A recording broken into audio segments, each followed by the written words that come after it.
You've seen him. The man who never quite arrives. Charming, imaginative, bursting with potential, but somehow always circling, never landing. Every son. He dreams big, starts fast, then fades. He speaks in poetry, but avoids the prose of real life. He's a genius at beginnings, but breaks out in hives when things need to end.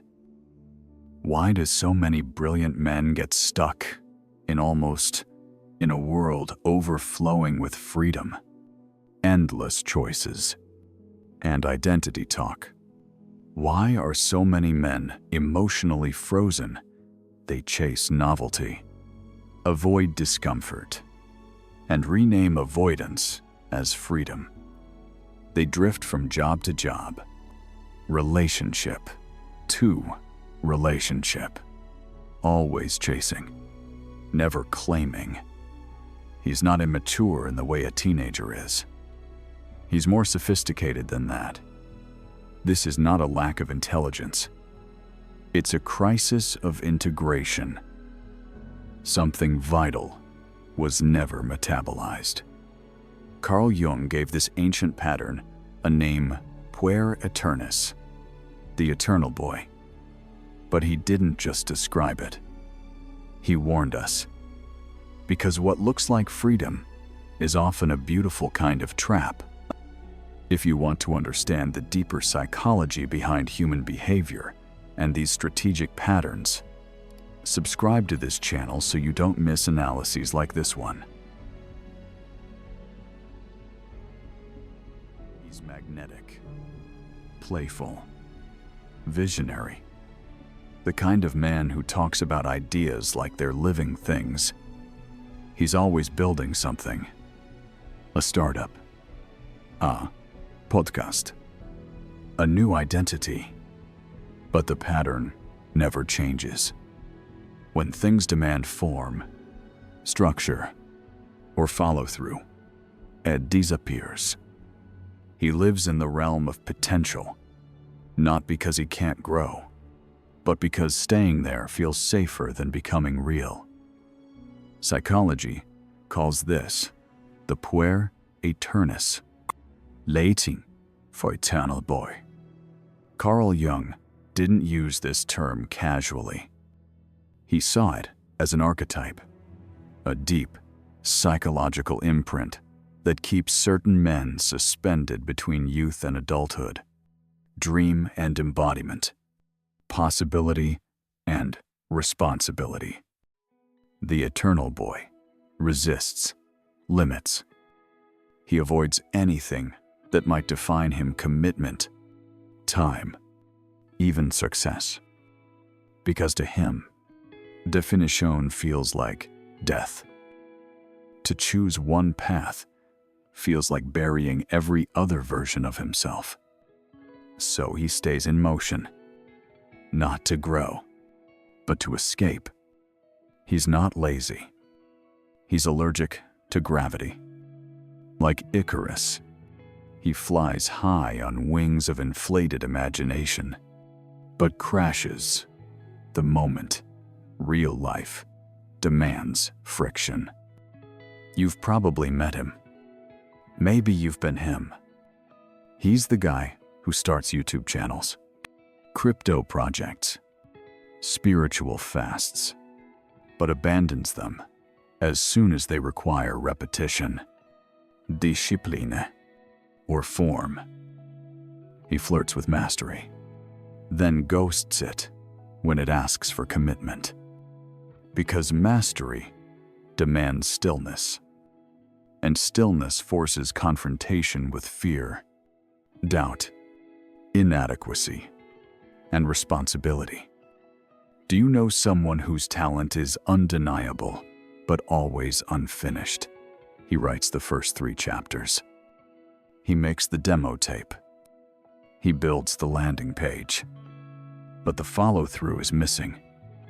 Because following through means facing the fact that the dream will become a reality. And when that happens, it can fail. Or worse, it might succeed and demand more of him than he's willing to give. This is the core of the archetype. Freedom is worshipped. Responsibility is feared. The eternal boy seeks expansion without contraction. He wants the flight of becoming without the death of who he used to be. He is caught in a loop, avoiding the pain of transformation by hiding inside potential. Always, almost, always nearly, but never fully here. And the danger is this: the world often rewards the eternal boy's charm. We call him gifted, creative, visionary. But we rarely notice the shadow beneath the glow, because beyond his charisma, his poetic spirit, and his love for the unknown, there's something deeper and darker at play: the illusion of freedom.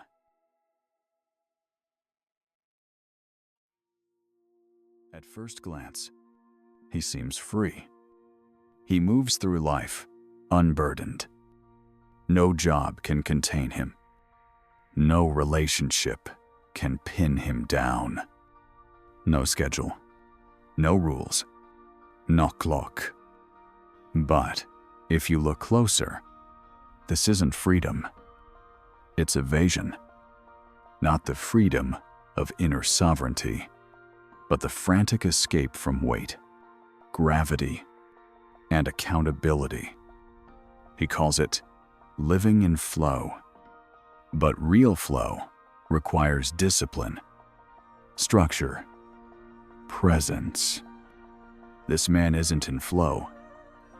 He's floating, drifting, without anchor, mistaking motion for momentum, untethered, avoidant, and deep down, he knows it.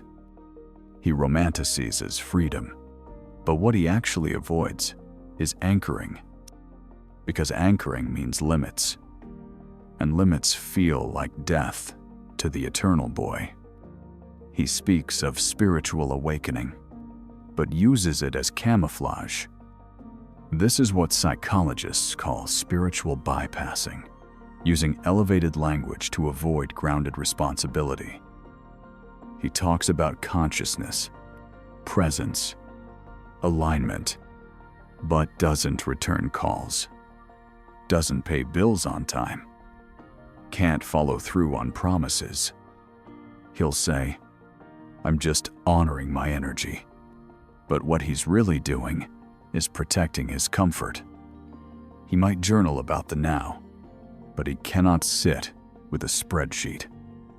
And so, his life remains poetic but unpaid.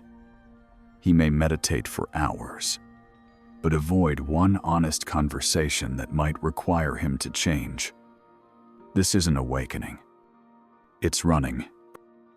And he's been running so long, he started to mistake motion for growth. But here's the paradox. The more options he has, the more paralyzed he becomes. In a world of endless paths, he chooses none. Because choosing one feels like betrayal of all the other versions of himself he might have been. And so, he lives on the threshold of everything, but enters nothing. Psychologically, this is called decision fatigue. But in this case, it's not caused by overwork. It's caused by identity, confusion, a resistance to definition, a fear of the ordinary. He's terrified of being just a man, because it means stepping down from the myth of infinite potential and into the mundane truth of day-by-day effort. So instead, he floats in the realm of abstract freedom, not realizing that this freedom, over time, becomes a prison. Because without gravity, things fall apart. There are missed deadlines, fractured relationships, unmet potential. Eventually, even his own body starts to speak through anxiety, exhaustion, or chronic dissatisfaction. And the worst part, he's convinced this is what a conscious life looks like. But there's a difference between being open to life and being afraid of structure, because real freedom isn't the absence of responsibility. It's the maturity to carry it. Sooner or later, time catches up, and what once seemed like lightness begins to corrode everything around him.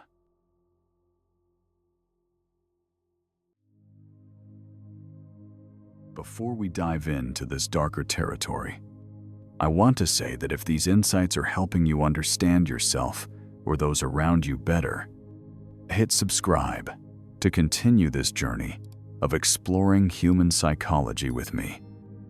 You've probably known him.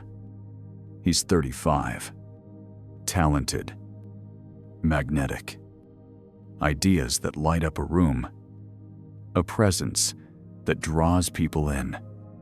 But every job ends in blame. Every relationship ends in silence. He always seems one moment away from breakthrough, but never actually breaks through. He burns bright, fast, and captivating, like a candle with no wick control, and then vanishes into his own smoke. This is the shadow of the eternal boy. Not the dreamer, not the visionary, but the saboteur. He doesn't destroy things violently. He lets them erode. He ghosts deadlines, withholds affection, and when the mirror shows his reflection, he blames the lighting. And when things fall apart, he leans on poetic excuses. I wasn't ready. I didn't want to force it. I was protecting my energy. It sounds evolved, but it's not truth. It's self-protection dressed in spiritual language. This is the architecture of self-sabotage. He builds a life with no sharp edges, so he never has to confront the blade of consequence. But consequences come anyway. In drifting careers, in hollow intimacy, in friends who stop calling, in a subtle, rising emptiness he can't quite explain. He wants love, but pushes it away when it arrives. Craves purpose, but rejects anything that requires submission to process. Responsibility feels like suffocation. Commitment feels like confinement. So he resists, detaches, escapes, then tells himself the world just couldn't hold his genius. Underneath the rebellion is fear, not of failure, but of becoming ordinary. He believes that anchoring into anything, a career, a family, a craft, will kill the magical self he once imagined. Every time he walks away from a promise, a person, or a practice, he leaves a piece of himself behind. And over time, what remains is a hollow outline of potential with no substance to sustain it. People try to love him. They believe in him, but they end up exhausted because they're loving a version of him he refuses to become. And when they finally walk away, he says they didn't understand him, that they weren't ready, that they were too rigid, too ordinary. This is the final trick of the man, child's shadow, to remain the victim even while he is the architect of the collapse. He creates chaos, then stands in the ruins, waiting for someone to save him so he can escape again. And the tragedy is not just in what he loses, it's in what he never allows to be built. No love that deepens, no legacy that lasts, no real contact with who he might have become if he had stayed and matured. But this shadow doesn't emerge in isolation. It's often shielded, protected, and quietly fed by something older, something primal, the mother.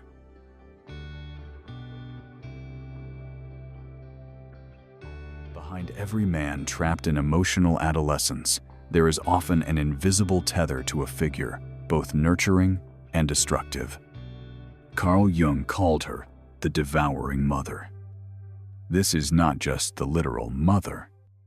It is a psychological force, a bond that blurs the line between care and control. It begins in love, but calcifies into dependency. The devouring mother is not evil.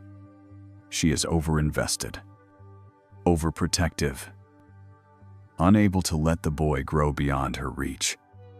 She shields him from pain, fights his battles, intervenes before consequence can shape him. She offers comfort instead of challenge, validation instead of structure. And the boy, unaware, internalizes the message: stay close, stay soft, stay safe. But the cost of that safety is the burial of his masculine development. He never learns to take hits, so he never learns to stand tall. And this dynamic doesn't end in childhood. It often reappears in romantic relationships. The partner becomes the surrogate mother. She reminds him of deadlines, covers his rent, justifies his disappearances. But each rescue rewrites the script. You don't need to grow. I'll stretch for you. Makes excuses when he doesn't follow through. She loves him deeply and loses herself in the process. Because this kind of love is not a partnership. It's a caretaking loop. And women caught in this role slowly transform from lovers into anxious mothers, managing a boy, not building with a man. The tragedy is that the eternal boy often attracts powerful, intelligent women. They see his potential. They want to help him become, but they confuse nurturing with saving. And saving a man who won't face himself always ends the same way: in burnout, resentment, and collapse. He doesn't grow. She disappears. And the cycle repeats. This is the psychic grip of the devouring mother. She is not just a person. She is a pattern, a story implanted early that whispers, don't go, don't change, don't risk the world. You might not survive it, but there is no strength without risk, no manhood without struggle, no sovereignty without rupture. As long as the cord remains intact, the man remains stunted, rooted not in the soil of his own becoming, but tangled in the comfort of maternal approval. The path forward is brutal, but clear. The man must recognize the comfort that coddles. He must see how it seduces him with softness, but robs him of spine. He must stop blaming the mother and start confronting the part of himself that chose to stay small. Because there is no freedom in being adored for who you might become, but only in being forged by what you choose to endure. Only when that inner bond is severed that psychic umbilical cord, can the man begin the painful but essential process of inner rebirth. And with that rupture comes the first breath of real manhood.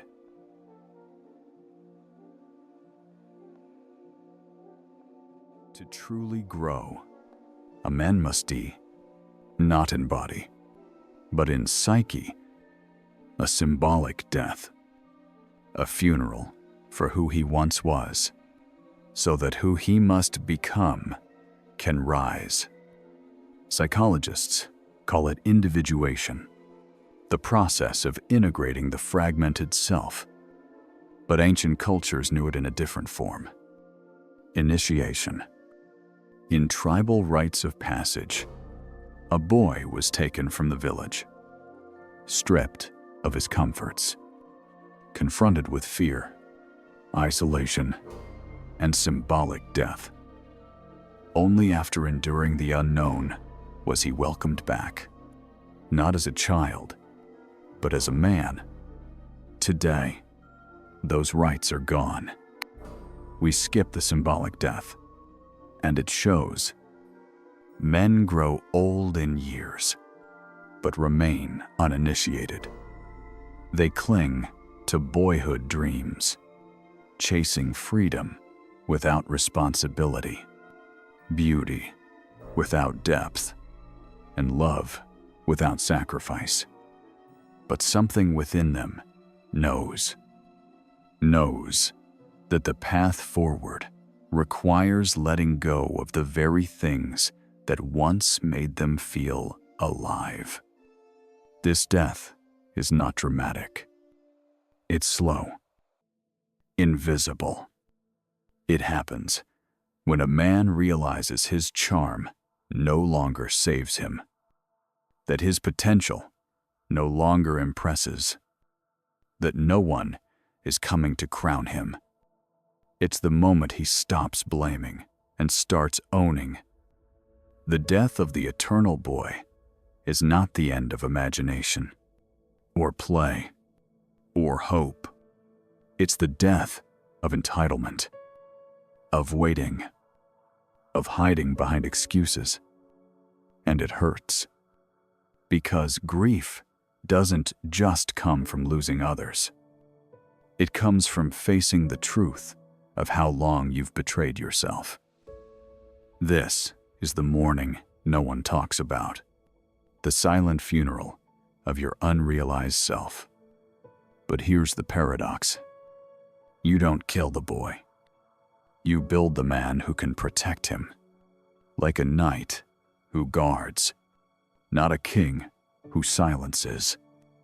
You become the guardian of your own inner child, not ruled by him, not afraid of him, but aware of his dreams and disciplined enough to bring them to life with structure. This is the true alchemy of growth. Not silencing your softness, but learning how to lead it. Not abandoning freedom, but earning it through responsibility. And no one can do this for you. Not your partner. Not your mentor. Not your past. Because manhood is not inherited. It is initiated through choices no one applauds, and discipline no one sees. And the first step, letting go. Letting go of the dream that life will one day begin. Letting go of the identity that only thrives in potential. Letting go of the comfort that keeps you small. This is the cost of sovereignty. Not fame, not glory, but depth, ground, presence. But healing isn't automatic. It doesn't arrive like a gift. It must be chosen. And for many men, that choice begins not in triumph, but in confusion, in silence. In the moment they finally admit they are lost.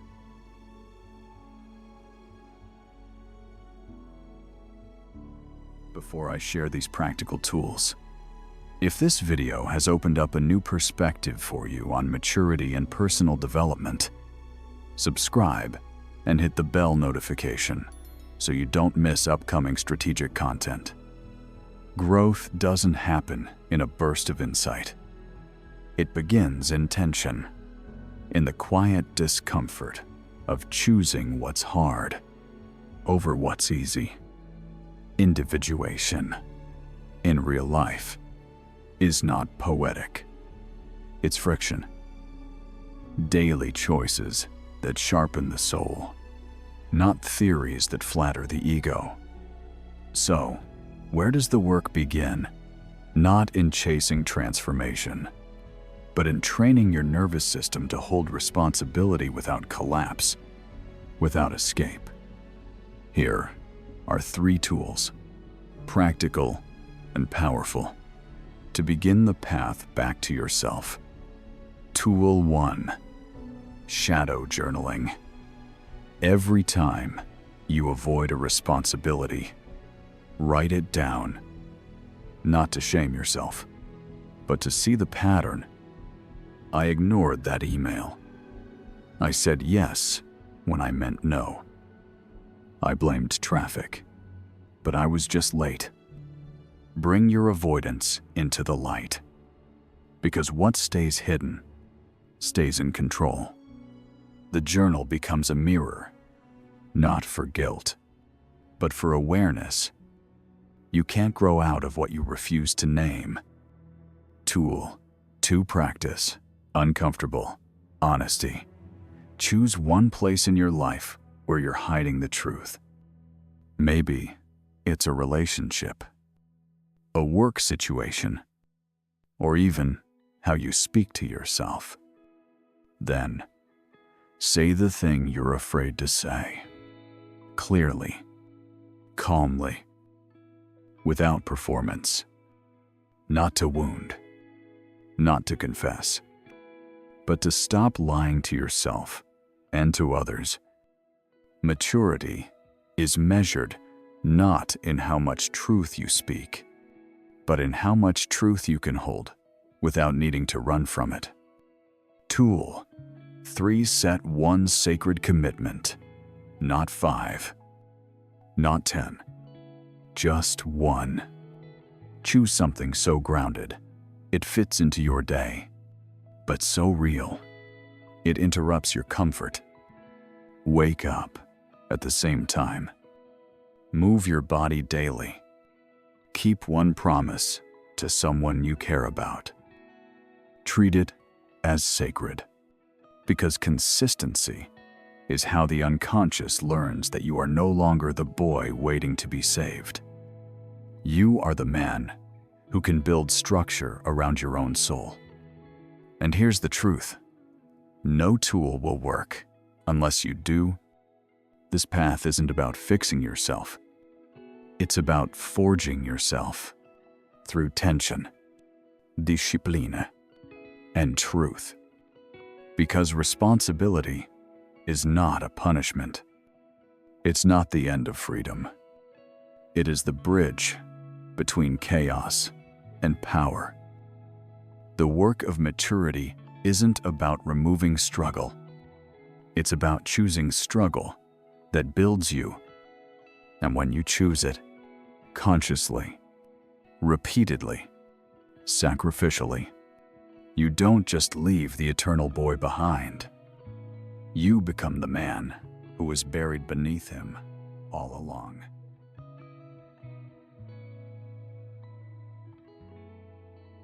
Most men wait for clarity, for the perfect sign, for the moment they finally feel ready.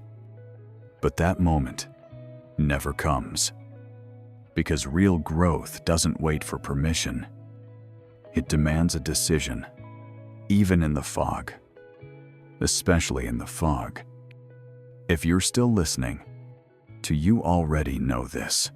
Part of you is tired of collapsing into softness and calling it sensitivity, of avoiding pressure and calling it peace, of shrinking from structure and calling it freedom. You want more. Even if you don't know how to reach it yet.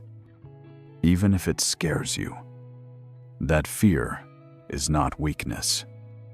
It's a sign you've found the edge where your old self ends and your real life begins. So, here's the truth. Spoken clearly, you were not born to float. You were born to build, to shape your time, to hold your word, to walk through fire and come out forged. You don't need to feel ready. You only need to start. And if something in this video hit you in the chest, good. Say it out loud. What line hit you hardest? Because healing always begins with honesty. Because this is how it starts, not with answers, but with honesty. Now go. Build. Become